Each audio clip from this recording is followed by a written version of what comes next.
Estamos 23.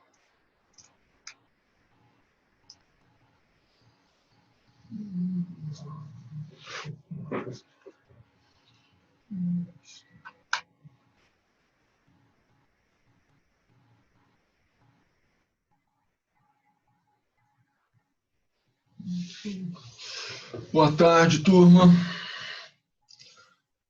Bom, tá todo. Boa tarde, professor. É sempre bom assim, ter uma confirmação de que tem alguém aí, né? Eu só vejo quadradinhos pretos. Obrigado. Quem falou aí. Eu estou vendo que o Nicolas está aí também. Ô, Nicolas, eu tive um problema em... vocês estão vendo, nós estamos usando o Zoom, né? Eu prometi que a gente ia usar o Teams, mas vou esperar mais um pouco, ok? Para poder usar o Teams. Um dos problemas que eu tive foi que eu consegui incluir todo mundo na turma, você tem que criar uma turma lá, né? Exceto o Nicolas. Nicolas, não consegui te incluir porque o e-mail que aparece para você lá para mim lá é um Nicolas, não lembro mais o que, @ad.ufmg.br. Não tem o @ufmg.br. Então, eu não sei se você... Eu acho que você tem que inscrever no Teams. Se você não fez isso ainda, faça, por favor. Ok? Tá, E aí eu tento depois dar uma olhada nisso. Ok, vamos lá então. Vamos para a nossa terceira aula já, né, nesse método. Vou tentar uma coisa um pouquinho diferente hoje. Eu vou escrever no PowerPoint, porque dessa maneira... mais ou menos igual foi a última aula, né? Só que em vez de escrever na tela aqui do Zoom, vou escrever numa tela PowerPoint.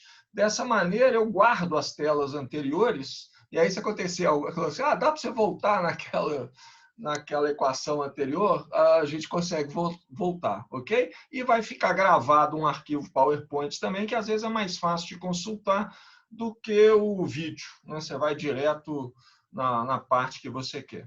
Então, vou compartilhar minha tela aqui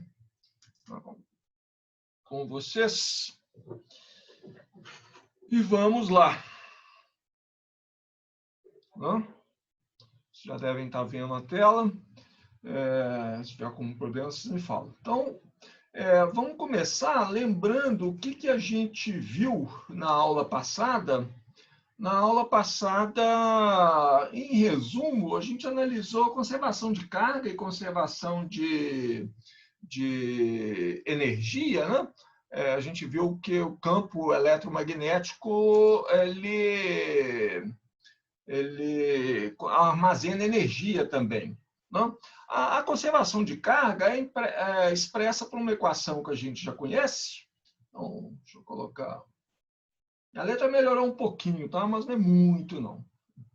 A conservação de carga elétrica é expressa pela equação de continuidade, que me diz que a derivada no tempo da densidade de carga elétrica é igual a menos o divergente de J. J é a densidade de corrente, né?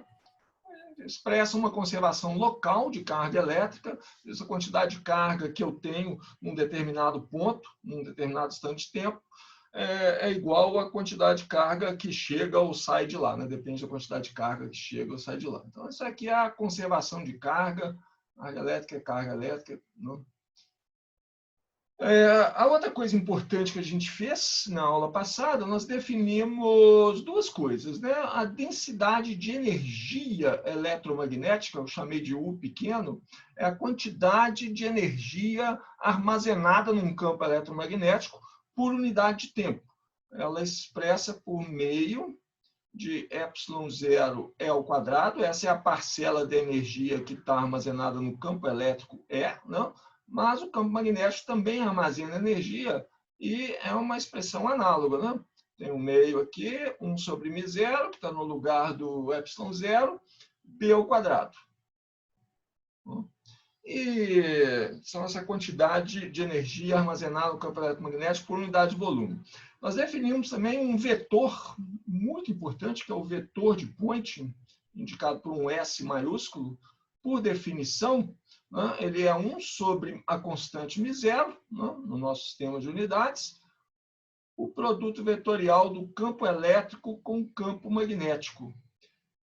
Nós vamos falar de novo desse vetor de Poynting hoje, ele vai aparecer em outro papel na aula de hoje, mas na aula passada ele entrou, né, como o que ele representa aqui? É a quantidade de energia por unidade de tempo que atravessa uma unidade de área.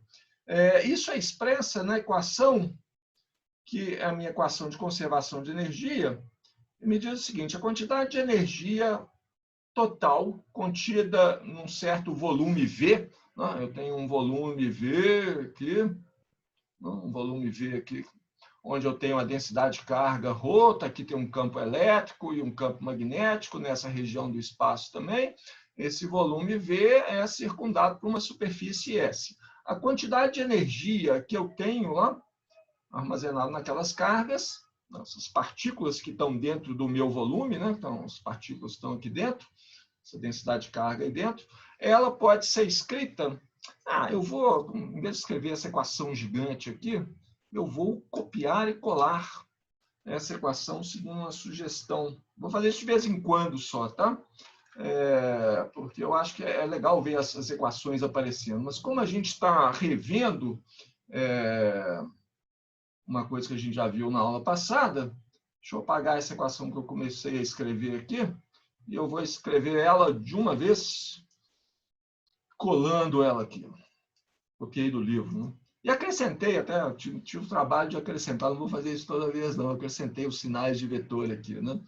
Essa equação, né? Eu vou acabar escrevendo ela aqui embaixo,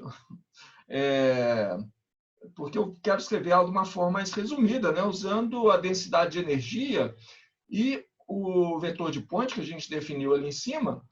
Acho que fica mais fácil de enxergar o que está nessa equação. A variação no tempo da quantidade de energia contida nesse volume V aqui, né? Esse volume V que a gente está analisando, essa energia ela varia no tempo segundo essa equação que está aqui, né, que eu estou resumindo aqui. É a derivada no tempo de U, esse termo que está na primeira integral, é exatamente a energia, a densidade de energia eletromagnética, né, integrada no volume tetal.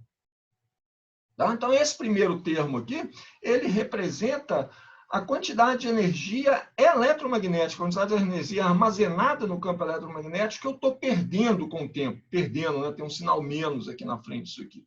E eu posso perder energia eletromagnética de uma outra maneira, que é a segunda integral que está ali, que o que ela me diz, que é a integral de... tem a segunda integral na equação tem o produto rotacional de E com B dividido por μ0. É exatamente a integral sobre a superfície fechada, a superfície que define o volume V, né, onde eu estou fazendo a primeira integral, do vetor S, escalar dA. Né? Então, analisando essa expressão aqui, a gente interpreta o que é o S. Né? Ele representa um fluxo de energia. Eu integro eu integro o vetor de Poynting sobre a superfície total, eu tenho a quantidade de energia que está escapando daquela superfície. Tem um sinal menos aqui na frente, né? Mostra que a energia está saindo de lá. Então, eu posso perder energia de duas maneiras. Uma é a energia armazenada simplesmente nos valores de campo elétrico e campo magnético, né? O U depende do E ao quadrado, do B ao quadrado. A quantidade de energia que está armazenada ali pode estar diminuindo no tempo, não? Ou pode estar fluindo para fora. O campo eletromagnético está escapando para fora, tá? A energia está escapando. Então, S, vetor de Poynting, S maiúsculo, vetor de Poynting, é um fluxo de energia, a quantidade de energia que eu tenho por unidade de tempo fluindo através de uma unidade de área. Tá? Se eu tiver uma região do espaço em que eu não tenho nenhuma partícula, não tem nada mecânico lá, né? Ou seja, o dW dt é igual a zero, então, uma daquelas integrais vai ser igual a outra. O que eu vou ter? Eu vou ter que... Isso aqui implica que... Vou me acertar aqui.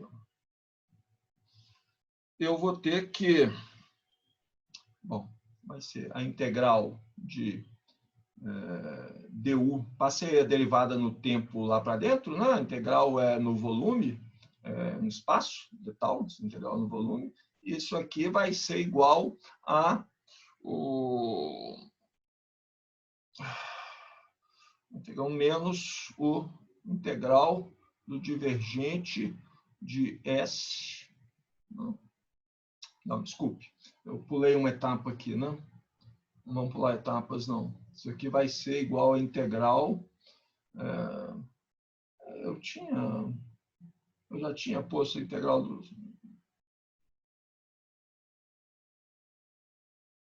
de S escalar dA, né? Então, eu quero passar isso, eu vou integral de S escalar dA. Eu vou usar o sobre a superfície fechada. Eu escrevi a mesma equação de antes, só que com o termo, a variação da energia total no tempo igual a zero, né? Eu vou passar a segunda integral para uma integral no volume, usando o teorema divergente. Então, isso aqui dá o divergente de S, né? Integrado no volume todo d tal. Né? Isso aqui é integral no volume. Do lado de cá, eu tenho uma integral no mesmo volume de d, derivada parcial, u dt. Essas duas integrais são iguais sempre, são integrais do mesmo volume, então os integrandos têm que ser iguais. Eu chego numa equação similar à equação de continuidade, né? Equação de conservação de carga, só que aqui temos ao menos o divergente de S. Só que essa equação é para energia. A gente tinha tentado falar que essa equação expressa conservação de energia, né? Só se eu estiver considerando só energia eletromagnética. A gente tem que lembrar que eu zerei as partículas lá dentro, então não tenho energia mecânica. Então, nessa consideração, e energia pode se transformar de uma forma para outra. Então, essa equação de continuidade que está aqui, ela considera só a energia eletromagnética, a energia contida no campo eletromagnético. Ok, então isso aí é um resumo do que a gente viu na aula anterior, né? Vamos passar para uma coisa nova. A gente viu conservação de carga, vimos conservação de energia, né? Energia, vimos que o campo eletromagnético pode armazenar energia, e o que a gente vai ver agora é que o campo eletromagnético pode armazenar também momento linear. Então, vamos chamar de momento eletromagnético. Isso não é uma curiosidade matemática, uma curiosidade científica, isso é um fato experimental. Você consegue determinar, você consegue ver os efeitos desse momento linear armazenado no campo eletromagnético. E quando ele varia no tempo, eu posso fazer força. Né? Todo mundo já deve ter ouvido falar de pressão de radiação. Que é isso, é uma força exercida pelo campo eletromagnético, que é uma transmissão de momento linear para momento mecânico. O campo eletromagnético armazena momento linear, e esse momento linear pode ser convertido em momento mecânico ou vice-versa. Né? E a conservação do momento linear continua valendo desde que eu considere que o campo também pode armazenar momento linear. Bom, para a gente mostrar isso, né, e achar uma expressão para o momento linear armazenado no campo eletromagnético, o que eu vou fazer é, de novo, né, vamos considerar aqui um certo volume, onde eu tenho uma densidade de carga ρ, então isso aqui é o volume V, né, onde tem uma densidade de carga ρ, tem um campo elétrico, um campo magnético aqui, nessa região do espaço, né? Eu vou olhar para um pedacinho desse volume, um pedacinho de tal desse volume, o formato dele não importa, não. Eu estou desenhando um cubinho, que eu sei desenhar cubinhos, mais ou menos, né? Mas o formato não importa. Então, tem um pedacinho desse volume aqui, que é o pedacinho de tal, né? E nesse pedacinho eu tenho uma carga que é ρ de tal. Né? Tem uma carga dq aqui, que é ρ de tal. Eu vou analisar qual que é a força que o campo elétrico e o campo magnético, que estão presentes nessa região do espaço, né, Acho que sobrou espaço aqui, eu posso desenhar. Aqui tem um campo elétrico, um campo magnético em toda essa região do espaço. Eu vou analisar qual que é a força que esses campos fazem sobre o meu elemento de carga aqui. Então, é uma força por unidade de volume que eu vou chamar de F minúsculo, tá? Isso aqui é a força por unidade de volume, a força nesse pedacinho de carga dq ali, que é igual a ρ d tal. Isso vai ser igual, então, a carga, né? Rho d tal. Vou deixar para deixar o d tal lá no final. Vou deixar o d tal de fora e eu vou definir essa força F aqui, esse F minúsculo, como força por unidade de volume, ok? Aí eu não preciso multiplicar por d tal. Então, eu tenho aqui carga por unidade de volume vezes o campo elétrico, né? Essa é a parcela da força exercida pelo campo elétrico, e tem a do campo magnético, que vai ser ρ vezes a velocidade que aquele pedacinho de carga tem ali, produto vetorial com B. Essa aqui é a força por unidade de volume, força nesse pedacinho de carga aqui. Bom, essa força, deixa eu me organizar numa coisa aqui. Ok? Continuam vendo a tela aí? Sim, né? Essa força, eu posso... se eu quiser a força total, né? A força total no volume todo, eu posso escrever a força total é a integral dessa força por unidade de volume integrada em todo o volume. Aí eu multiplico pelo d tal e integro no volume todo. Isso aqui é a força total feita sobre as cargas desse volume aqui. Bom, eu vou começar a complicar aqui. Né? Tem uma expressão para força por unidade de volume bem simplesinha. Vocês vão ver o tanto que ela vai ficar complicada. A primeira coisa que eu vou fazer vai ser escrever esse ρv que está aqui em termos do vetor J. Vocês lembram, na aula passada a gente reviu isso, né? A densidade corrente é a densidade de carga vezes a velocidade. Então, esse segundo termo aqui, o termo do campo magnético, eu posso substituir por J VEC B. Ok, vamos fazer isso aqui. Então, a força F vai ser igual a ρe, né, mais J VEC B. Eu tenho uma expressão para a densidade de força em termos da densidade corrente e da densidade corrente e da densidade de carga. Eu quero substituir a densidade corrente e a densidade de carga. Eu quero uma expressão só em termos do campo elétrico e campo magnético. Então, eu posso usar as equações de Maxwell. Da lei de Gauss, eu tiro que ρ é ε0 divergente do campo elétrico. Né? Vou substituir aquele ρ ali em cima por isso. E o J eu tiro da lei de Ampère, né? J vai ser igual a 1 sobre μ0, o rotacional de B, né?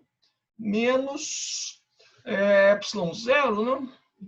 ε0 μ0, mas eu dividi pelo μ0, ε0 derivada do campo elétrico no tempo. Nessa altura, espero que todo mundo já saiba as equações de Maxwell de cor, né? Acho que eu falei com vocês na primeira aula. Esse curso tem uma coisa muito legal, que a gente aprende coisas novas. Né? Não é só métodos matemáticos, não. Tem coisas novas, problemas que a gente não tinha pensado antes e que são problemas interessantes. Essa é a boa notícia. A má notícia é que a gente precisa o tempo todo do que a gente aprendeu em eletromagnetismo 1. Então, assim, as equações de Maxwell, hoje eu nem me dei o trabalho de escrevê-las de novo. Está aqui, né? Isso aqui é a lei de Ampère, né? Tem a lei de Gauss, estão aqui. Bom, vamos continuar então. Eu vou substituir essa densidade corrente e a densidade de carga na expressão para o F. Ela já vai ficar um pouco mais complicada, né? Então, já vou começar a copiar e colar aqui. Será que isso vai dar certo? Eu poupo vocês da minha letra horrorosa também. Né? Eu tenho um trauma com a minha letra, mas é culpa da minha professora do primário. O que eu fiz aqui? Né? Isso aqui é a equação, é a força por unidade de volume, né? Esse F que tá aqui em cima, né? Esse F aqui, ó. Né? Eu substituí o ρ, né? O ρ aqui, por ε0 divergente de E, né? Está multiplicando o campo elétrico, que está aqui, e substituir a densidade corrente J por essa expressão, né? Que é tudo isso que está aqui, produto vetorial com B. Já complicando, né? Já está complicando. Vamos apagar os amarelinhos. Apagar é mais fácil, coisa mais fácil. Ok. Estão achando feio? Vai piorar. Eu vou fazer o seguinte, né? Aparece aqui um rotacional de B, eu quero um DE, DT, eu quero mexer nessas coisas. Para mexer nessas coisas, eu vou usar o seguinte. Primeiro, a derivada no tempo do produto vetorial de E com B, isso é fácil de fazer, né? É a derivada de campo elétrico em relação ao tempo, né? Produto vetorial com B, mais o campo elétrico, produto vetorial com a derivada de B no tempo. É a derivada de um produto, eu só tenho que tomar cuidado para não trocar a ordem no produto vetorial. Né? Se trocar a ordem no produto vetorial, eu troco de sinal. Isso eu não quero que aconteça. Né? Então, ó, aqui vai aparecer um dB/dt. Esse dB/dt que vai aparecer aqui, eu consigo tirar de mais uma equação de Maxwell. Qual é ela? Lei de Faraday. Né? dB/dt, vou espremer isso aqui embaixo. dB/dt, eu tiro da lei de Faraday. Isso aqui é menos o rotacional do campo elétrico. Então, ó, eu vou substituir esse dB/dt que está aqui, esse dB/dt que está aqui nessa equação, pela lei de Faraday, né, pelo dB/dt que eu tiro da lei de Faraday, e esse dE/dt que está na minha expressão para força lá, eu vou tirar disso aqui, ó. Né? dE/dt é produto vetorial com B, né? Então é exatamente o que eu tenho aqui embaixo, né? Eu vou tirar ele dessa equação, escrevendo dB/dt como isso aqui. Ok. Em que a gente vai chegar, então? Vocês já viram que a expressão vai ficar mais feia ainda, né? Então, eu vou colar ela aqui. Começou, era uma coisa simples, né? Era força de Lorentz por unidade de volume. Agora já virou essa coisa horrorosa aqui, mas calma, calma, vai piorar. Que eu tenho aqui? Ninguém dorme, não, porque o resultado vai ficar legal depois, tá?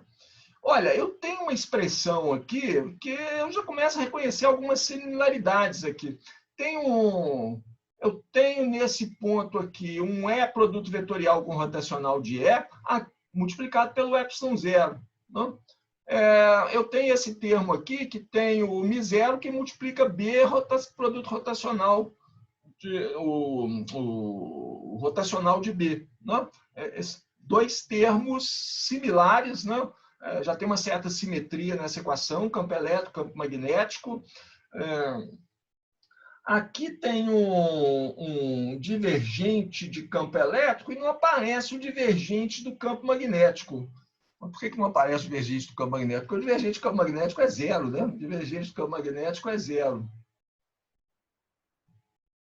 Essa é a outra lei de Gauss, acho que é a única que a gente não usou até agora, não tinha usado até agora, eu vou usar ela agora. Né? Se eu somar zero nessa expressão, ela não muda nada. Então vocês vão achar que eu estou roubando, mas não estou não. Eu vou somar nessa expressão aqui, vamos usar uma caneta vermelha, então, vou somar nessa expressão aqui, só para tornar ela mais simétrica, eu quero fazer aparecer um termo parecido com esse termo do divergente do campo elétrico aqui.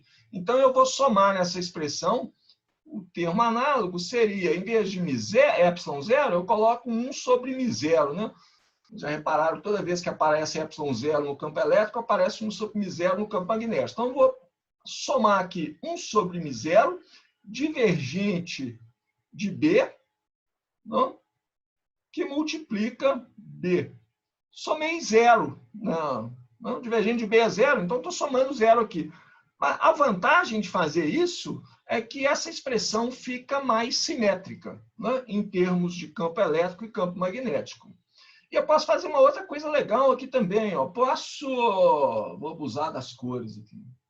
Eu vou dividir isso aqui por μ0 e multiplicar por μ0.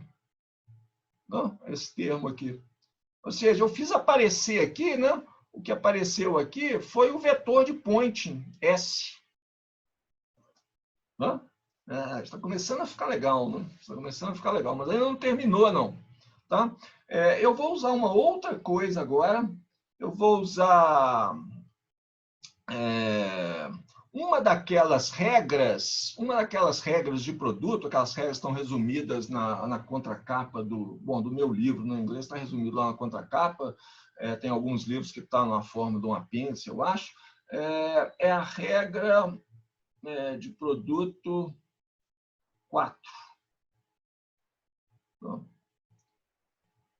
vou colocar o resultado dela aqui. Ela me diz que o gradiente de B escalar B, né? B escalar B é um escalar, né? B ao quadrado.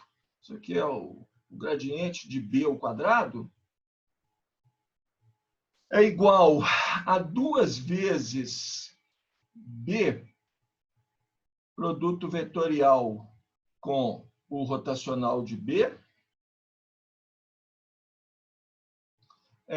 mais 2 vezes B escalar, o operador gradiente, B escalar del, aplicado em cima do B. E eu tenho uma relação análoga, claro, né, para o campo elétrico, um outro vetor. A mesma regra aplicada agora no vetor campo elétrico, o gradiente de B ao quadrado vai ser igual a 2 campo elétrico, produto vetorial com o rotacional do campo elétrico,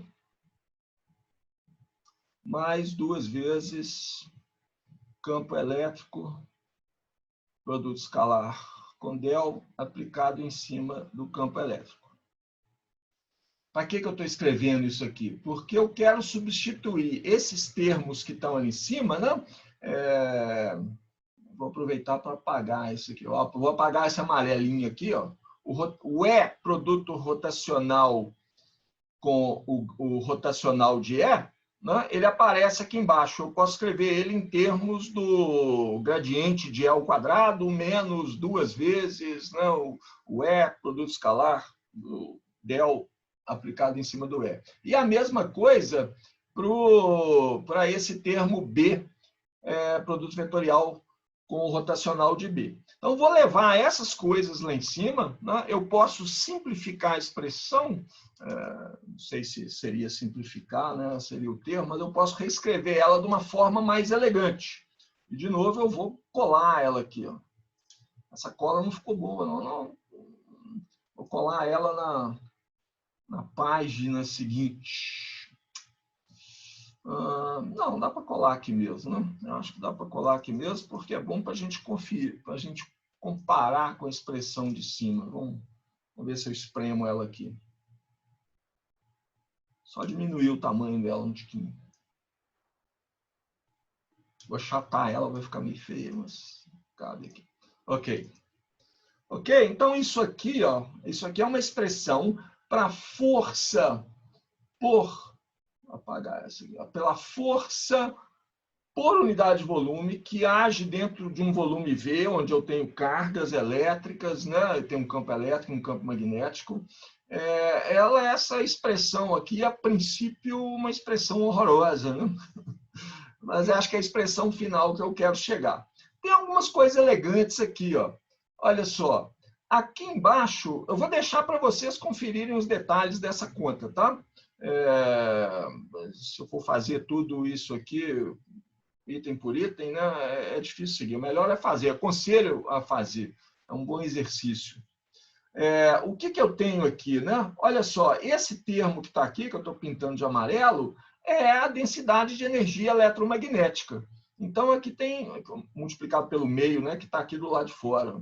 Então, aqui eu tenho menos uma variação ΔU, né? ΔU aqui. E aqui eu tenho um vetor de Poynting, né? Que aparece nessa expressão aqui.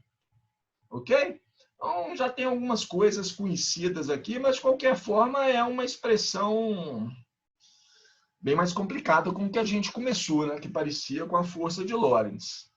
Bom, mas eu posso transformar essa expressão numa expressão bem mais elegante se eu definir um tensor, não assusta não, é o tensor de estresse de Maxwell. Então, eu vou fazer uma pausa aqui para definir... Opa! Caneta errada. Eu vou definir... eu vou definir um conjunto de 9 elementos, e é isso que eu estou chamando de tensor. É o tensor... Vou chamar de tensor de Maxwell. O nome completo é tensor, em português seria tensor de tensões de Maxwell.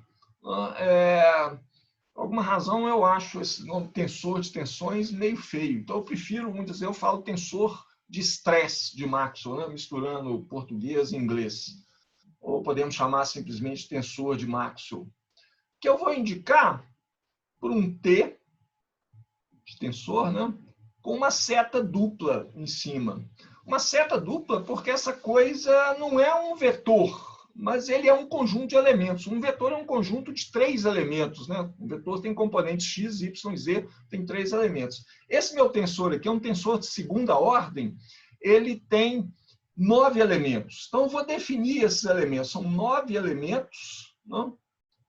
Definidos da seguinte forma. E isso aqui é que define o tensor. São os elementos T, I, J. Né?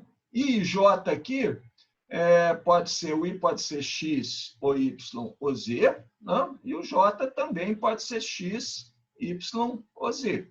Tá? Então, eu tenho 9 desses caras T e J aqui. TXX, TXY, TXZ, TYX e assim por diante. Tá? A definição desses elementos é ε0, né, que multiplica a componente I do campo elétrico, é X, é Y, é Z, o que for, a componente J do campo elétrico, né, menos meio do delta de Kronecker. O delta de Kronecker, acho que todo mundo lembra, né? O delta de Kronecker, a gente usa ele muito. Ele é 0 se I for diferente de J, e ele é 1 se I for igual a J. Delta de Kronecker vezes E ao quadrado. Né?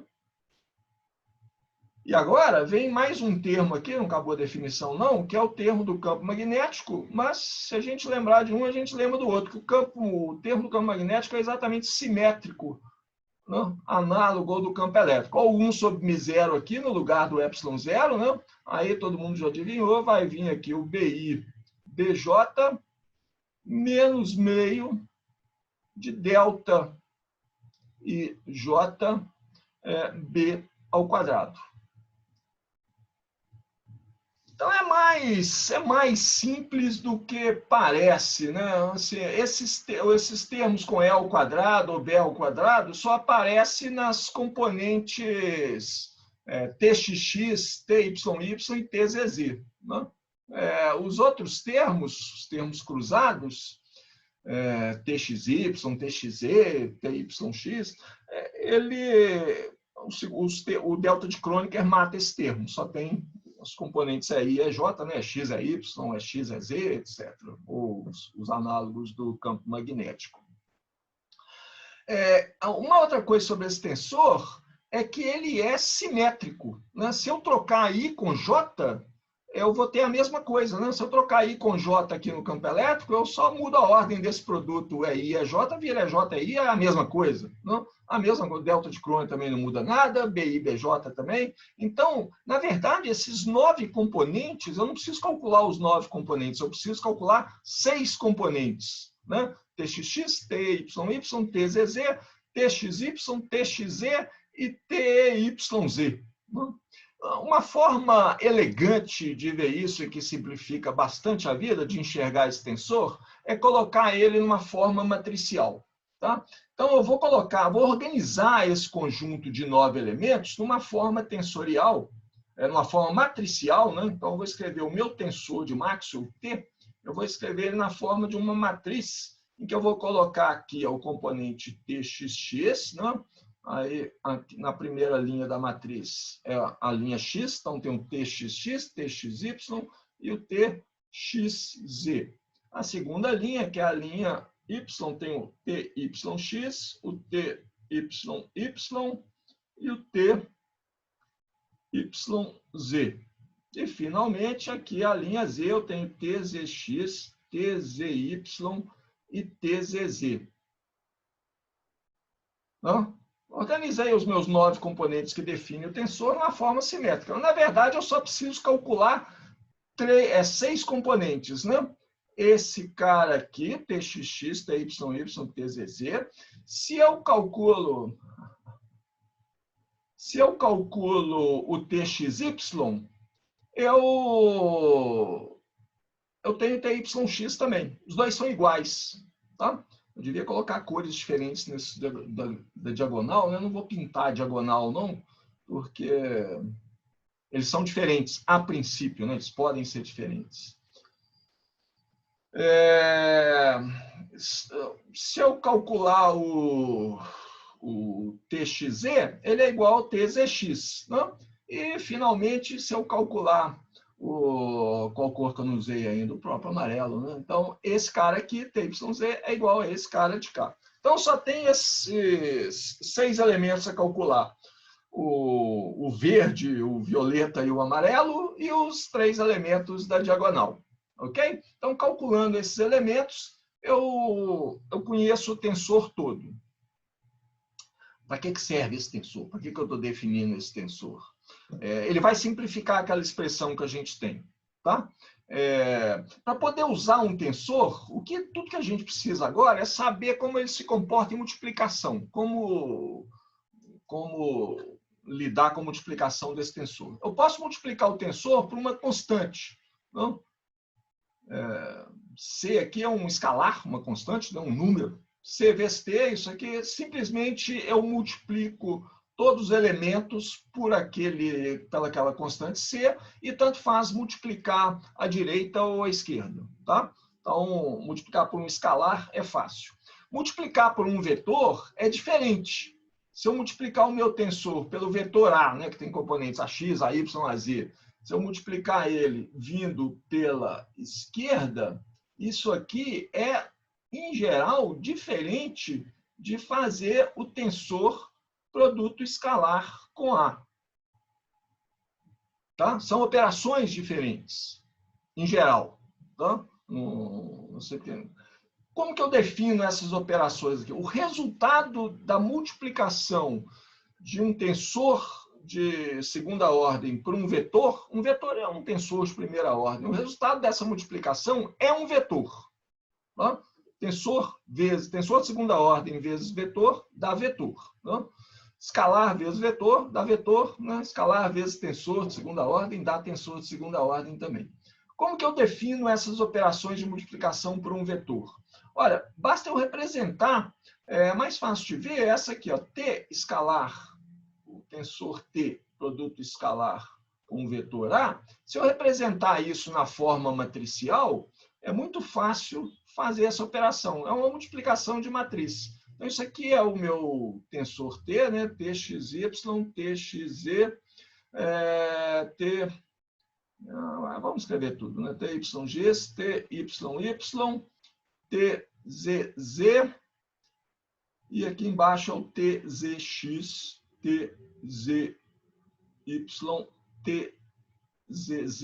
Esse aqui não é ZZ, não, né? Esse aqui é o TZZ, é o que está lá embaixo. Esse aqui é o TYZ.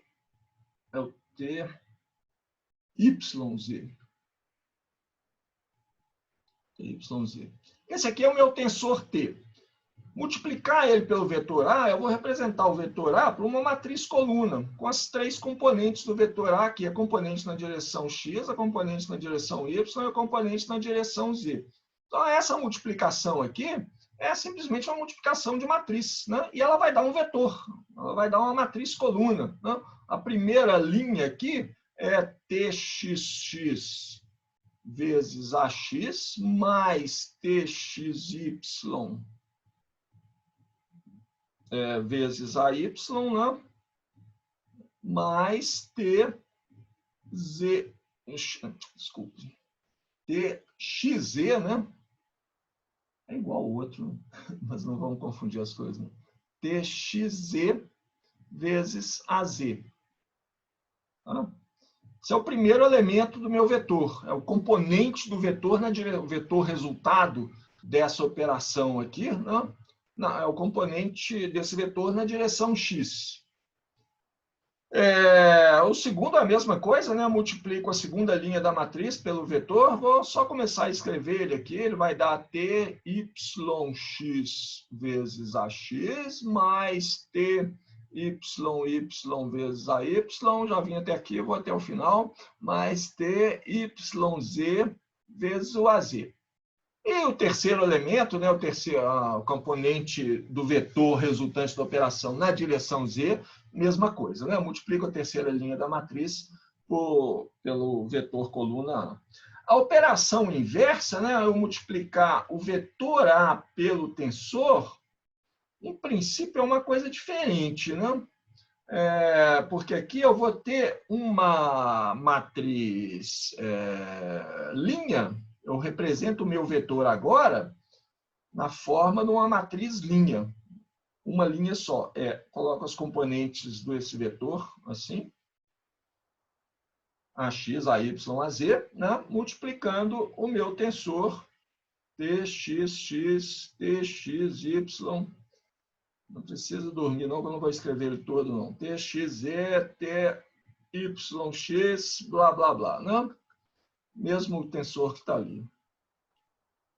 Vou fazer só um componente aqui, para a gente analisar aqui.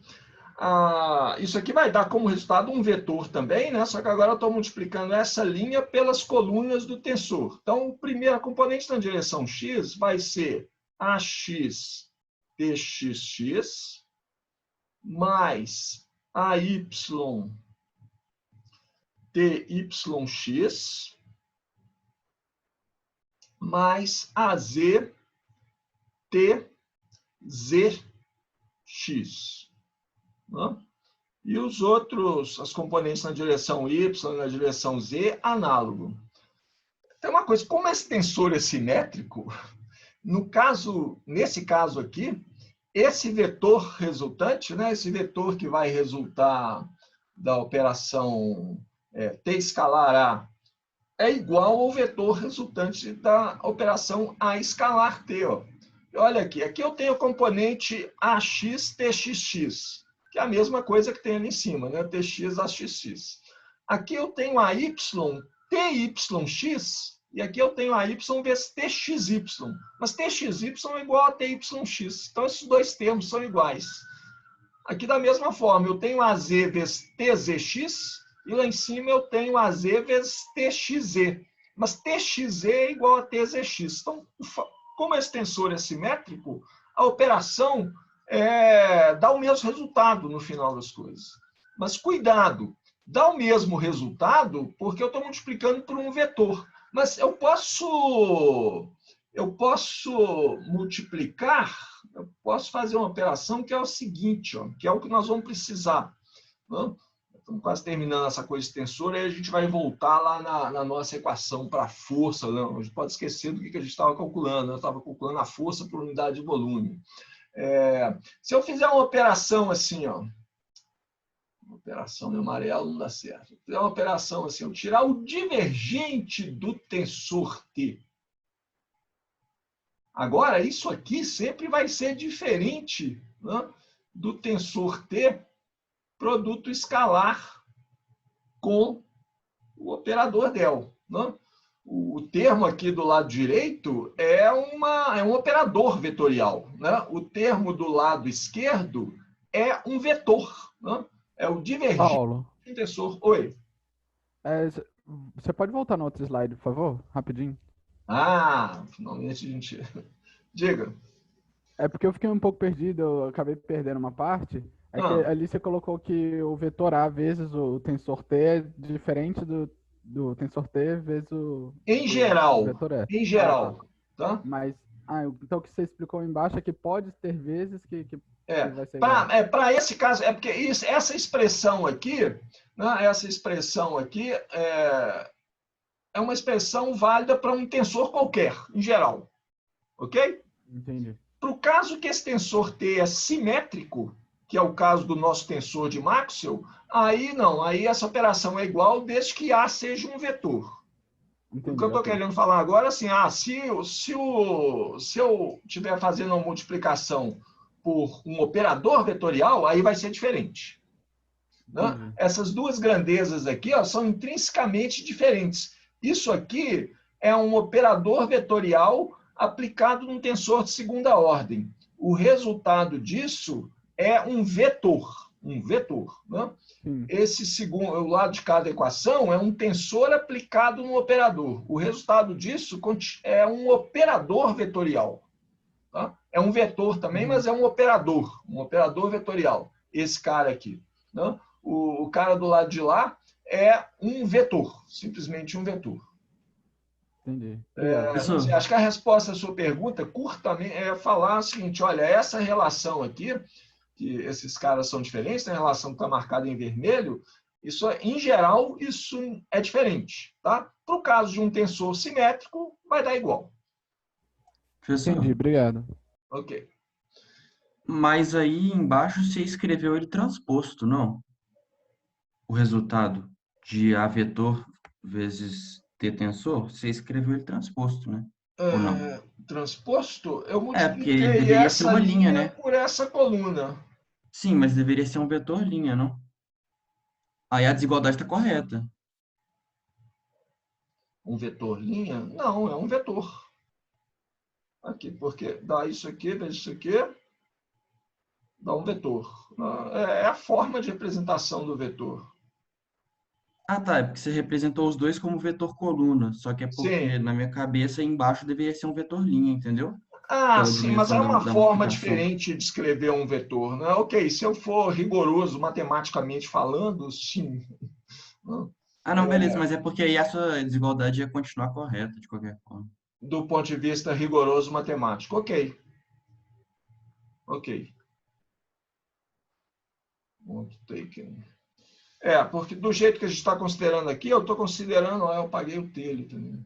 Eu estou considerando que essa matriz linha e essa matriz coluna são simplesmente jeitos diferentes de representar o vetor, tá? Para Entendi, poder entendi. fazer a operação. Ok? Mas sim, em princípio, esses caras habitam espaços diferentes, né? Muito bem.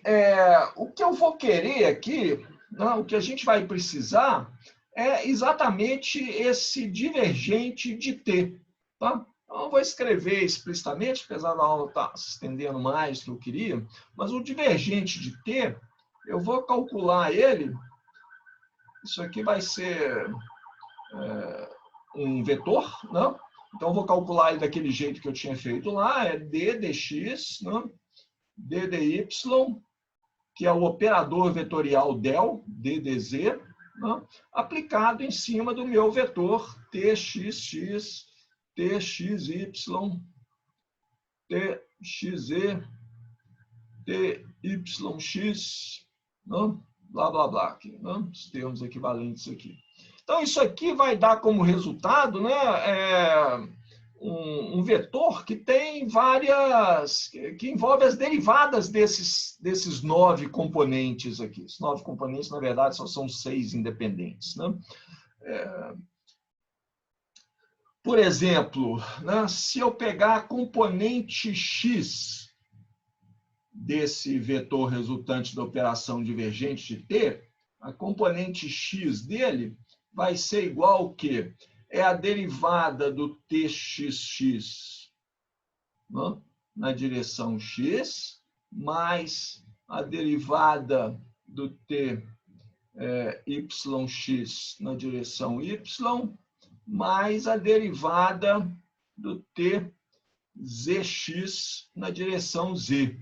Né? E coisas análogas para as componentes y e z. Né? Você tem que lembrar que essas componentes txx, tyx, tzx, se alguém ainda lembra, né, elas envolvem, vou escrever só uma delas aqui, a txx, vamos escrever a txx. elas envolvem as componentes do campo elétrico e do campo magnético, né? O TXX, por exemplo, o que era, né? Era ε0, essa altura eu já sei de cor, não espero que vocês saiam de cor também. ε0, que multiplica x é x, né? É i é j. Então, aqui vai aparecer x ao quadrado. Menos o delta de menos meio do delta de Kronecker, que nesse caso é 1, né? Porque x é igual a x, i é igual a j. Menos meio do delta de Kronecker, que multiplica e ao quadrado. E aí eu tenho uma coisa análoga para o campo magnético, né? Mais 1 sobre μ0, BI, BJ aqui é BX, BX. Então, fica BX ao quadrado, menos meio, né, do delta IJ.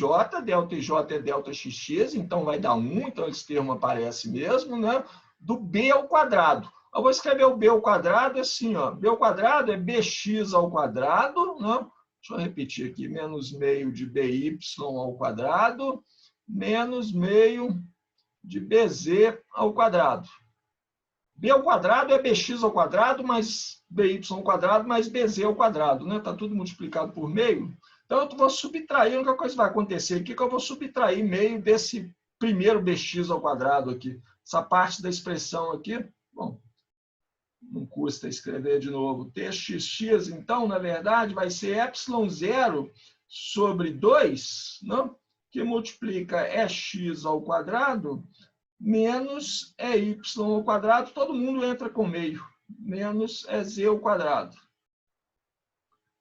E análogo para o campo magnético, ó, mais 1 sobre 2 μ0, botei o meio lá para o lado de fora, né? Bx ao quadrado, enxergaram aqui, né? Esse bx ao quadrado, menos meio de bx ao quadrado, sobra só meio de bx ao quadrado. E os outros entram com sinal negativo, menos by ao quadrado, menos bz ao quadrado. O divergente, né? Então, o divergente de t vai envolver derivadas de coisas como essas aqui, tá? As componentes fora da diagonal do tensor t são mais fáceis de calcular em princípio, né? Porque o delta de Kronecker aí é 0 naquele caso, eu só vou ter os termos x vezes y, né? X vezes z e os termos correspondentes para o campo magnético. Bom, está na hora da gente voltar atrás, senão a gente não fecha aqui, né? Por que eu estou calculando todas essas coisas? Eu vou escrever agora a componente do divergente t, essa componente que eu escrevi aqui, ó, essa componente x do divergente de t, eu vou escrever ela de uma forma ligeiramente diferente. Ia ser bom se essas coisas ficassem na mesma página, não, mas vocês podem conferir, vocês vão ter que conferir essas contas depois, né? Agora eu vou colar essa expressão aqui. Eu copiei do livro, né, para não ter que escrever aqui, mas... Então eu vou corrigir aqui, porque eu queria escrever... Isso aqui é a genérica, né, para um J qualquer, mas vamos deixar como se fosse o X aqui, ó. Deixa eu escrever em vermelho por cima aqui. O J, meu J agora é X nesse caso. A componente divergente T é isso aqui, né? A componente X do divergente de E, que é onde vai aparecer as derivadas, vezes o campo elétrico, vezes a componente X do campo elétrico para ser a componente X do divergente de T. Eu optei por não fazer essa conta toda aqui, porque é uma conta longa para passar desse passo aqui, né, em que eu tenho a expressão escrita desse jeito, né, aí eu substituo aqui o txx, substituo o tyx e o tzx, reorganizo essa expressão toda para chegar naquela forma que vocês viram ali, né, na página seguinte, tá? Então, façam, tá? Façam para se convencerem completamente. E como eu disse, né, é um bom exercício. Então, o J aqui é X em tudo. E eu vou ter, é claro, né, essa expressão é genérica, eu vou ter coisas similares para para as outras direções, componentes y e z do divergente do tensor T. Ok, está na hora de voltar naquela força lá. Então, vou recuperar a expressão da força aqui, da força por unidade de volume que a gente tinha, né, num certo volume V, onde eu tenho cargas e campo magnético. A expressão é essa aqui, ó. Ok? Por que eu estou colocando aqui de novo? Porque agora eu quero comparar essa força por unidade de volume com essa expressão para o divergente do tensor de Maxwell. Então, olha, aqui aparecem as mesmas coisas, ó, na expressão da força. Divergente de E vezes o campo elétrico, né? É escalar del vezes o campo elétrico, que está ali em cima, né? Esses termos meio do delta x é 2. Delta x, desculpa, eu esqueci de falar na aula. Delta x é simplesmente a derivada em relação a x do E ao quadrado. Né? Esse termo vai aparecer aqui, ó. Vai aparecer aqui embaixo. Né? Aqui embaixo eu tenho a derivada, eu tenho um gradiente de E ao quadrado. Então, vai aparecer o termo na direção x, eu vou ter a derivada de E ao quadrado na direção x. Né? Mesma coisa aqui. Aqui tem 1 sobre μ0 B ao quadrado. Na verdade, 1 sobre μ0 derivada de B ao quadrado. É na direção x, então é a derivada em relação a x. Né? Olha ela aqui. Né? O meio também está lá embaixo. Né? Meio, 1 sobre μ0, olha o μ0 lá. Né? O meio está aqui, o meio está aqui embaixo. Ok? Então, essa expressão, esse divergente do tensor de Maxwell, ele está aqui na expressão da força. Eu posso usar o tensor de Maxwell, então, para simplificar consideravelmente essa expressão. E eu vou fazer isso num pulo só, né? Porque tem um outro termo aqui, ó, esse termo que sobrou aqui nesse canto. Não, todo esse começo da expressão para força pode ser escrito em termos do divergente do tensor de Maxwell. O termo que vai sobrar, que é esse aqui, não, contém um vetor de Poynting, né? Isso aqui é μ0, ε0, vezes a derivada no tempo do vetor de Poynting. Eu divido e multiplico por μ0, ε0. Ou seja, qual que é a expressão que eu vou ter para força? Para força por unidade de volume naquela região. Ela vai ficar assim, ó. Força por unidade de volume, né, é igual ao divergente do tensor de Maxwell, né, menos ε0, μ0, derivada do vetor de Poynting no tempo. Agora sim, né? Agora a gente chegou numa expressão bonita, elegante, né? Dá para impressionar as pessoas, tem vetor de Poynting, tensor de Maxwell, né? Isso aí impressiona as pessoas que não sabem o que é isso. E, na verdade, é uma expressão muito simples. Se eu quiser a força total, né? Isso aqui é a força por unidade de volume, que age naquele volume lá onde eu tenho carga. Se eu quiser a força total, então eu vou chamá-la de F maiúsculo, né? O que eu tenho que fazer é integrar esse F minúsculo, né, a força por unidade de volume, no volume todo, no volume detal todo. Não? E isso aqui vai ser, então, a integral do divergente do tensor de Maxwell, não? Integrado no volume todo, não? Menos... deixa o derivado lá de fora, vamos deixar o derivado lá de fora, né? ε0, μ0. Posso passar a derivada no tempo lá de fora? Porque, de novo, na mesma velha história, tempo e espaço são variáveis independentes. Né? Eu posso trocar. A integral é no espaço e a derivada é no tempo. Então, sobra lá dentro da integral. Né? Coloquei... Vou tirar esse pontinho ali por coerência. Né? Isso aqui é o vetor vezes o elemento de volume detal, que é um escalar. Posso colocar isso de um jeito mais legal ainda, se eu usar o teorema do divergente, né, para transformar essa integral do divergente do tensor de Maxwell numa integral de superfície, né, sobre a superfície que envolve o volume. Então, a força total que age sobre as partículas lá dentro daquele volume, transformando essa integral para o volume aqui numa integral sobre a superfície fechada que envolve aquele volume, aqui vai ficar integral do tensor de Maxwell produto escalar dA, né? Menos ε0 μ0, a integral, derivada no tempo, né? Derivada no tempo, da integral de S de tal. Ok? Tem Então, esse aqui é um resultado importante. Tá? Um caso importante é quando eu tiver um problema estático. Vamos supor que eu não tenho nada que está variando no tempo. Campo elétrico e campo magnético não estão variando no tempo. Então, essa derivada no tempo do vetor de Poynting vai dar zero. Né? Então, se eu tiver o caso estático, derivada no tempo ali é nula, eu tenho que a força atuando sobre um volume onde eu tenho cargas elétricas, onde eu tenho um campo elétrico e um campo magnético que não variam no tempo, é dada por uma integral sobre a superfície que envolve esse volume do tensor de Maxwell produto escalar dA. Isso é um resultado, no mínimo, estranho, né?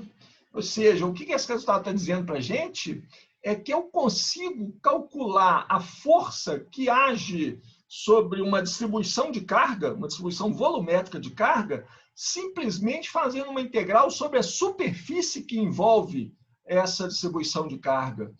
O tensor de Maxwell, ele sente o que está acontecendo lá dentro da superfície e te dá informação de qual que é a força lá dentro do volume, né? A força total sobre aquele volume de cargas. Isso é meio louco, né? E isso permite também, essa expressão aqui, né?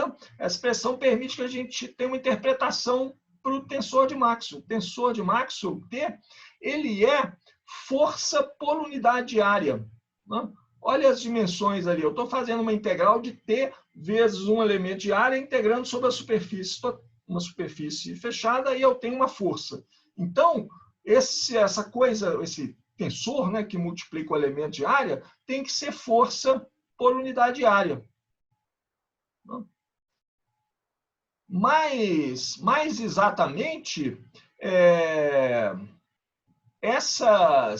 esses componentes T e J, vou escrever uma coisa de novo aqui, nada de rigor matemático, né? Os componentes T e J, vou até colocar um sinal de igualdade, o problema é que isso vai ficar registrado, né? Eu vou escrever aqui, só ver o que eu estou querendo escrever aqui, que não é rigorosamente correto, não, ok? Mas eu acho que ajuda a entender. Os componentes do vetor de Maxwell, os componentes T e J, é uma força na direção I dividido por uma área na direção J. Por área na direção J, eu quero dizer que essa força na direção I está aplicada sobre um elemento de área cuja normal está na direção J, ok?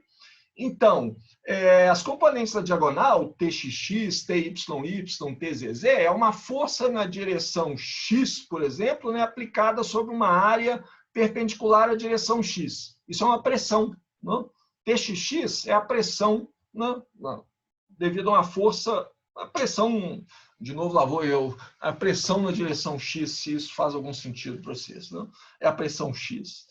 TYY é a força na direção Y aplicado sobre um elemento de área perpendicular à direção Y, e assim por diante. As componentes fora da diagonal, TXY, TXZ, etc., elas são tensões de cisalhamento. Daí o nome tensor de tensões de Maxwell, né? Ou tensor de estresse, é um estresse de cisalhamento. Eu aplico uma força na direção X, por exemplo, e considero o efeito dela sobre uma área cuja normal é perpendicular à direção Z. Essa é a componente TXI. Ok? Então, o tensor de Maxwell tem uma interpretação muito legal, né? Essa interpretação bonita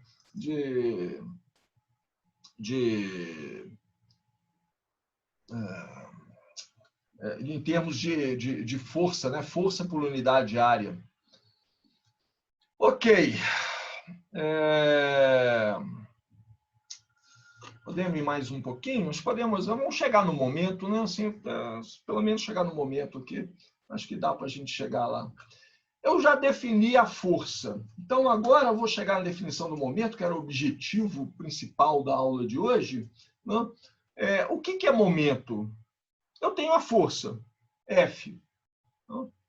É a força sobre as cargas lá dentro. Isso é a derivada do momento linear, né? dp dt. Então, se eu tenho uma força aplicada sobre as minhas partículas que estão dentro do meu volume lá, essas forças produzem uma variação no momento linear. Então, a variação do momento linear das partículas carregadas estão dentro do meu volume V, é dado por essa expressão que a gente acabou de achar. Né? Menos ε0, μ0, integral do vetor de Poynting no volume todo, né? Esse aqui é o integral no volume, mais a integral sobre a superfície que envolve esse volume, é uma superfície fechada, né, que define esse volume, do tensor de Maxwell, produto escalar dA. Essa relação é análoga à relação que a gente achou antes, o teorema de Poynting. Lembra o teorema de Poynting? A gente faz Paulo. Oi. Tá faltando uma derivada no tempo no Tá. vetor de Poynting? Tá faltando uma derivada no tempo aqui. Obrigado. Deixa eu abrir um espaço para ela aqui, né? Menos ε0, μ0. Então, tá faltando a derivada no tempo aqui. Ok? Essa expressão, ok? Tá ok agora, né? O sinal está correto, menos, mais, ok, sim. Essa expressão é análoga ao teorema de Poynting, que é o teorema trabalho-energia, né, para o eletromagnetismo.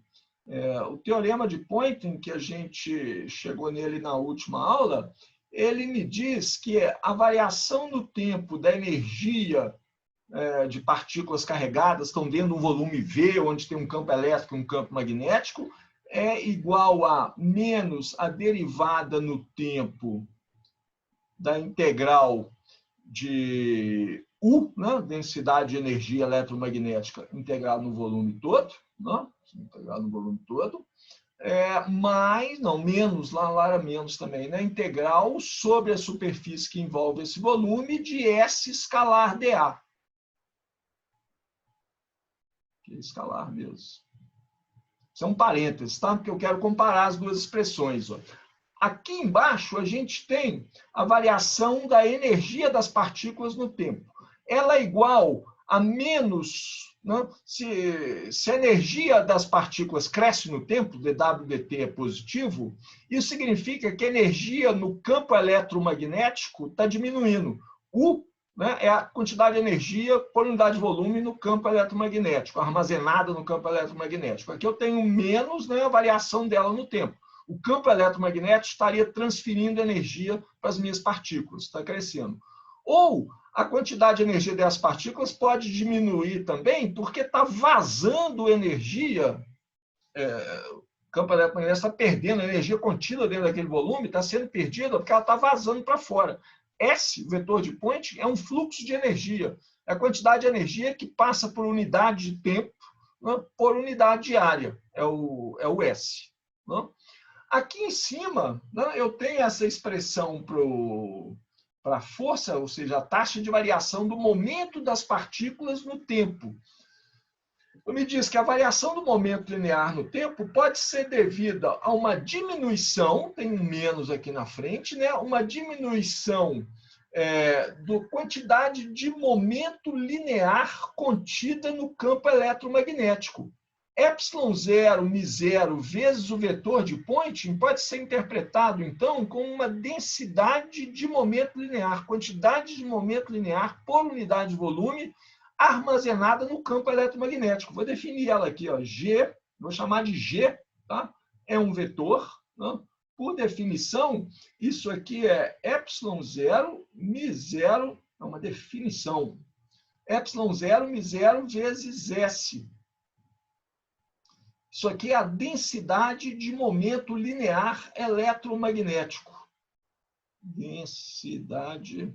Eu acho minha letra com essa canetinha aqui é melhor do que com a caneta verdadeira.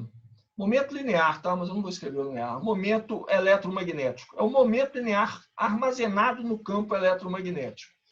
Então, nessa expressão aqui de cima, eu estou falando que o momento linear das partículas, não?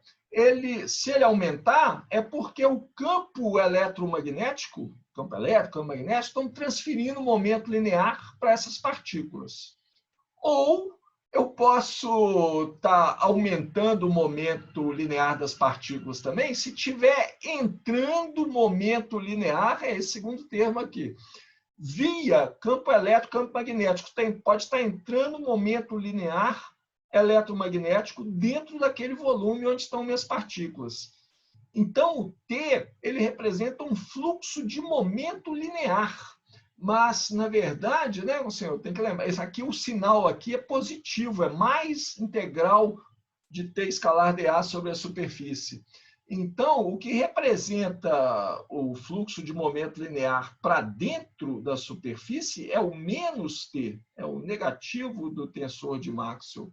Isso é o fluxo de momento linear eletromagnético. Não? Entenderam o menos aí, né? Porque a integral, o dA, por definição, né, nessa integral aqui em cima, onde sumiu o amarelo aqui, né? O dA está apontando para fora da superfície, então isso aqui representa, se T é negativo, então está entrando coisa dentro da superfície. Se T é positivo, essa integral da positiva está saindo coisa da superfície. E aqui eu quero que entre coisa na superfície, né? Entre coisa dentro do volume para aumentar o dp/dt. Ok? Não sei se fez sentido, mas essa é a explicação do sinal menos ali, né? Então, nós temos duas interpretações aqui, né? De novo, um resultado super interessante, né? O que a gente aprendeu? O campo eletromagnético armazena momento linear também. A gente já tinha visto que armazenava energia, agora estamos vendo que ele armazena momento linear também.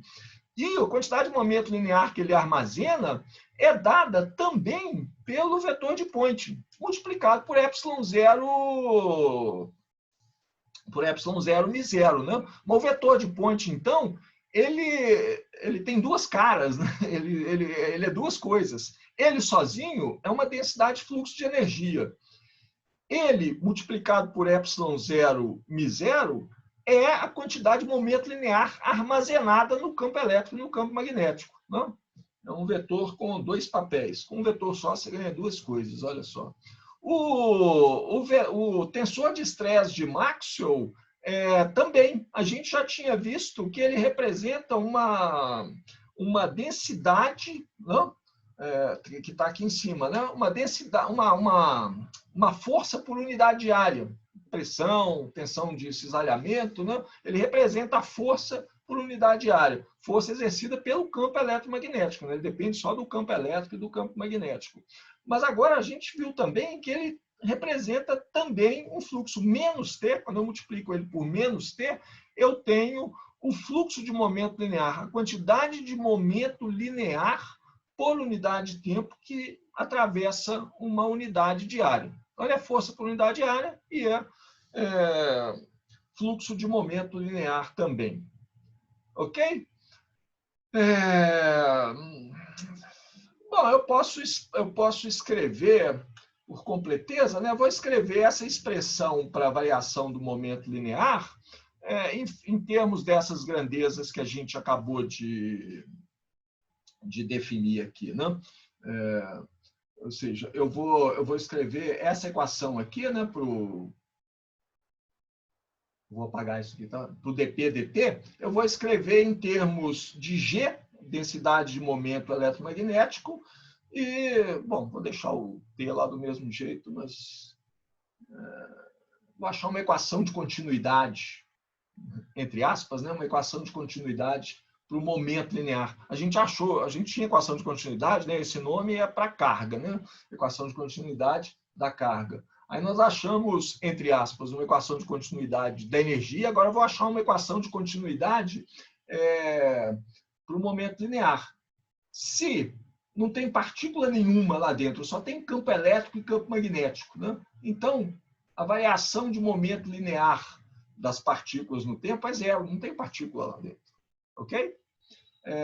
Se isso aí é verdade, então aquela expressão que a gente acabou de ver aqui, né, que eu posso escrever ela assim, ó, a taxa de variação no tempo da densidade de momento linear. Passei a derivada no tempo para dentro da integral, né?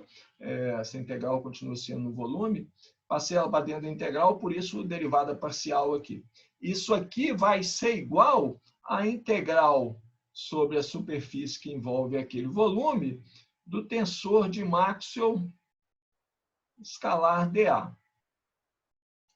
Não sei quão boa está a memória de vocês. O que eu fiz foi reescrever essa expressão aqui, ó. Essa expressão que está lá em cima, né? dp dt com dp dt igual a zero. Então aparece aqui, né?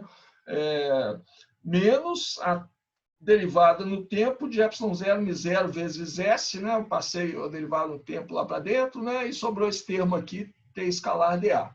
Então, é isso que está aqui, nessa última expressão que está aqui. Vou usar, de novo, o teorema do divergente para transformar essa equação sobre a superfície, né, sobre uma equação de área, numa equação no volume. Isso aqui vai ser integral no volume do divergente de T, voltando atrás, né, de tal. Duas integrais, né, uma aqui na extrema esquerda, outra lá na extrema direita, sobre integrais feitas sobre o mesmo volume, são sempre iguais, então os integrandos têm que ser iguais. dg dt, taxa de variação no tempo da densidade de momento linear é igual ao divergente do tensor de estresse de Maxwell, né? Que é o que eu tinha anunciado ali, a equação de continuidade para o momento linear. Ela expressa, né, de um jeito análogo à equação de continuidade expressa, ela expressa uma conservação local de momento linear eletromagnético. Tá?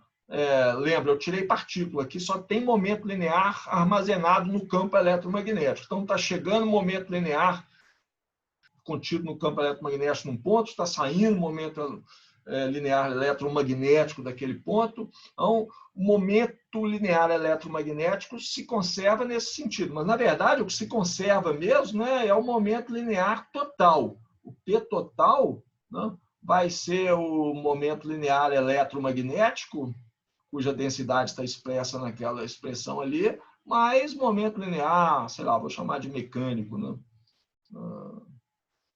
Assim, se eu tiver outras forças lá, algumas das minhas partículas estão amarradas numa molinha, né? Então tem uma força menos Kx atuando naquelas molinhas, tem um outro momento linear aí que eu tenho que considerar, ok? Então, ok, mas de qualquer forma, essa equação que está aqui é a equação de continuidade. Vou colocar aspas nela. Está acabando, tá, gente? Falta uma coisa, só mais um slide. Equação de continuidade, vou colocar entre aspas aqui, né? Do momento. Momento linear. Momento linear, né? Mas se eu tenho momento linear, eu posso ter momento angular também, né? O que é momento angular? Momento angular é sempre definido em relação a um ponto, né? Um ponto que eu chamo de origem. Se alguém perguntar para você assim, qual é o momento angular dessa partícula? Você tem que responder com uma pergunta. Momento angular em relação a quê? A qual ponto? Né? Então, se eu tenho um ponto O aqui, né? E aí é uma distância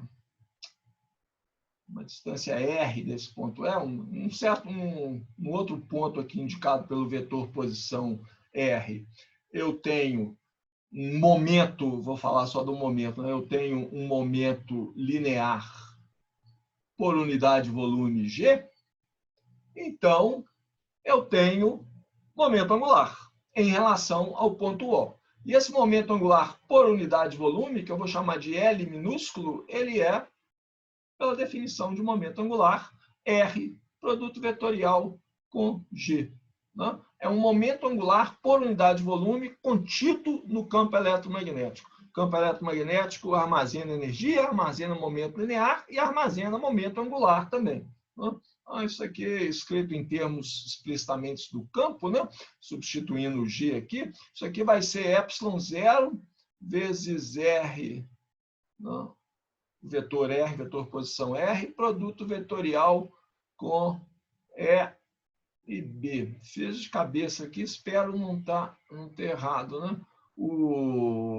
A densidade, nossa, que vetor, a densidade de momento linear, G, é ε0 μ0 vezes S, né?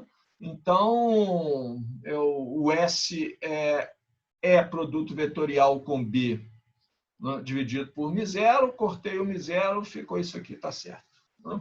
Isso aqui é a quantidade de momento angular contido no campo eletromagnético. Ha!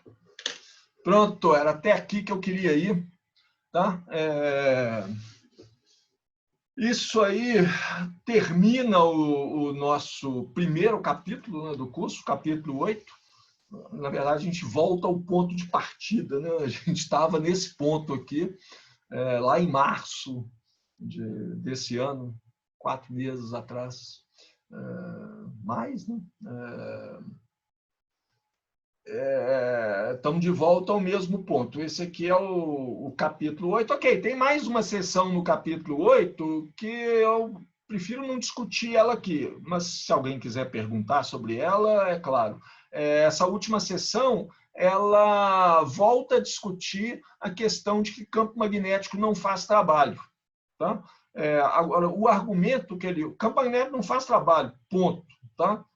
Por que ele não faz trabalho? Porque a força magnética que está expressa na lei de Lorentz, né, na equação de Lorentz, a força de Lorentz, a força magnética é sempre perpendicular à direção de movimento das partículas, então o trabalho feito por essa força magnética é zero. Ponto. Você não precisa argumentar mais. Mas aí o pessoal adora colocar paradoxos, né? Como o paradoxo que ele coloca lá. Então, e aqueles... E se eu levantar um prego com um ímã? Né? Eu suspendo um ímã em cima de um prego e eu vejo que o prego pula para o ímã. Ele pula porque o campo magnético atraiu o prego lá para cima. Então o campo magnético fez trabalho. Ele fez uma força, puxou o prego. Eu não puxei nada, né? Eu só segurei o ímã, pendurei o ímã, que ele está parado, o prego pula para o ímã.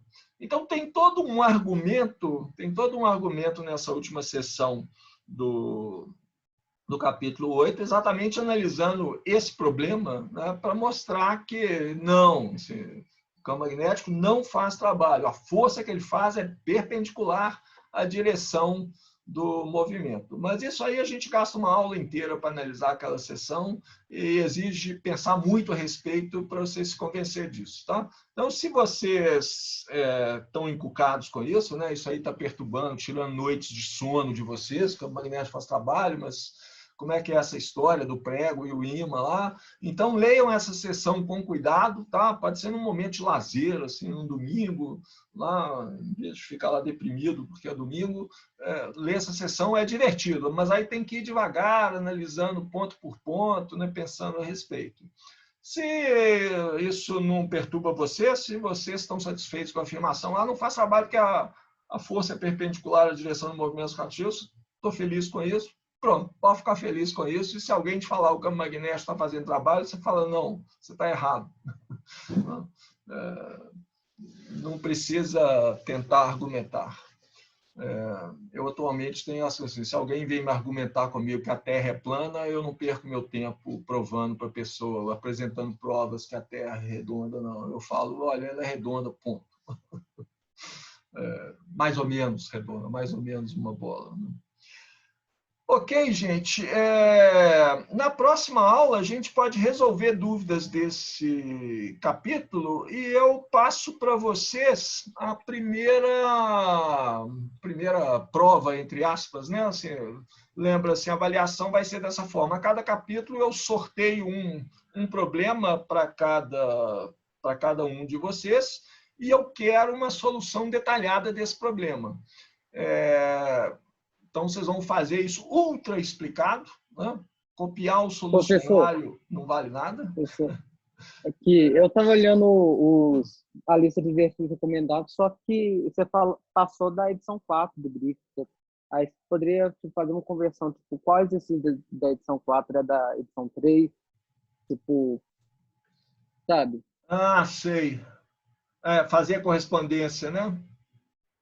Tá, eu faço isso e olho.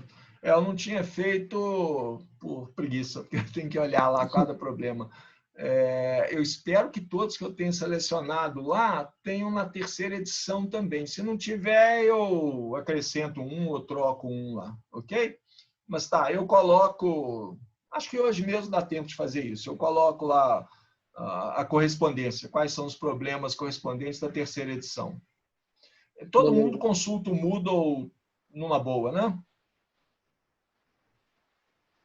Silêncio diz que sim. Né? Então, quem cala consente. Então, eu coloco lá no Moodle, tá? Essa lista correspondente aos problemas da terceira edição. Na próxima aula, eu vou fazer o sorteio. Vocês querem que o sorteio seja público? Não, né? Vocês confiam em mim. Vou fazer um sorteio mesmo. Eu vou... sei lá, pega um programa desses de sorteio ali e sorteio nomes, né? Problema 1, sorteia X nomes. Vai dar o mesmo problema para cada 2, 3 pessoas. Essa é uma boa ideia, hein? Eu podia colocar problemas do Jackson como uma prova. Que tal isso, hein? É um problema do Jackson, a solução do problema. Pelo amor de Deus, não. Aqui. Eu estou seguindo sugestões. Então é um problema só. Eu achei que iam ser 5 de cada vez. Como é que é, Giovana? Não entendi direito. É um problema só. Não, eu quero que vocês façam todos, né? Mas a prova sim, mas que é vai um ser problema avaliada só. Um só. Ah, tá. Eu entendi tá? que ia ser cada vez iam ser 5. Não, assim, eu tenho uma lista de problemas, eu espero que vocês façam todos. Eu vou fazer a lista de problemas toda. Isso, né? eu espero até que se faça mais. Faça... Mas assim, eu vou ter que... É porque eu achei que ia ter que resolver 5 problemas em extremo detalhe, tipo, Não. Extremo detalhe, explicação ultra cuidadosa é um problema que é o que eu vou te falar na próxima aula. Falo, Giovana, você vai fazer o problema número tal, tá? Esse eu quero ver a solução. Os outros não. Os outros, você só vai me falar deles se você tiver dúvida neles. E o que eu sugiro, assim, a ideia desse tipo de avaliação, gente, não é que vocês vão copiar e colocar os detalhes, não. É uma avaliação, eu chamaria de assim, formativa, é um incentivo a aprender.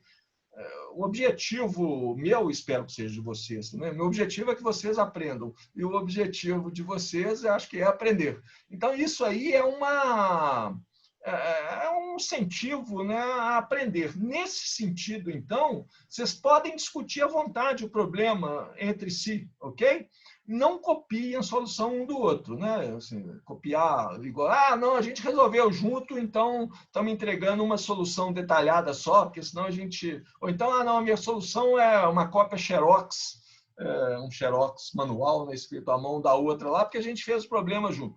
Pode fazer junto, mas não copie. Resolveu o problema, cada um entendeu o problema, cada um senta de um lado e faz a sua própria solução. Apareceu uma dúvida, pode voltar e conversar de novo, mas continua fazendo individualmente, ok? Individualmente. A entrega, pelo menos desse primeiro, dia 18 mesmo. Eu falo com vocês na quinta-feira, né, que é dia 13, e aí no dia 18, que é a outra terça-feira, vocês me entregam ele. Eu vou colocar um link lá no Moodle para dar upload de arquivo, então vocês podem usar esse link lá. Se der problema, se o Moodle caiu, como funciona, você pode me mandar por e-mail, tá? Pelo correio, pode mandar pelo correio normal. Ok? Sim, eu vou, dentro dessa lógica, me perguntaram assim, se o sorteio vai ser aberto, quer dizer, vocês vão saber os problemas dos outros? Sim, eu tinha pensado em esconder, né, falar individualmente, mandar um e-mail para cada um. Giovana, você vai fazer tal problema. Gabriel, você vai fazer esse problema. Daniel, você vai fazer aquilo. Não, mas eu coloco a lista de problemas no Moodle, todo mundo vai ficar sabendo quais são os problemas que os outros estão fazendo, porque, sim, eu quero que vocês discutam, eu quero que vocês conversem. Se vocês conversarem, tentarem resolver as dúvidas uns com os outros, eu acho que aprende mais. Né? Mais do que conversar comigo. Professor, apesar de eu não achar que eu sei mais que vocês, não, eu só tenho mais tempo de estrada que vocês. Mas, assim, muitas coisas vocês vão saber, pode ter certeza, muitas coisas vocês sabem mais do que eu. Então, mas, de qualquer forma, quando vocês fazem uma pergunta para mim, sempre tem aquela coisa assim, não, o que eu falo vira verdade, você pensa, não, depois eu penso nisso, fica um pouco de vergonha, sei lá. Então, funciona mais, o que eu quero dizer é o seguinte, funciona muito bem quando você está conversando com colegas, né, resolvendo dúvidas, ok? O pessoal está pedindo aqui no chat problemas do Jackson, hein? Então, próximos capítulos pode vir. Tem os problemas do Jackson legal, de guias de onda, que vai vir lá pelo capítulo 10, eu acho. Os problemas do Jackson, o terror deles é só matemático, não tem nenhuma física nova, não, tá? É só matemático. Ok, gente? Alguma dúvida? Estão felizes que sabem que o campo eletromagnético guarda energia, momento linear, momento angular? É legal isso, né? Assim, eu tenho uma dúvida. Diga-me. Quando você comentou sobre o momento mecânico e o momento eletromagnético, sim, isso me confunde, porque lá no início a gente partiu do princípio que a gente tinha uma distribuição de carga e de correntes, e a gente converteu para quanto o campo elétrico e magnético essa distribuição vale, né?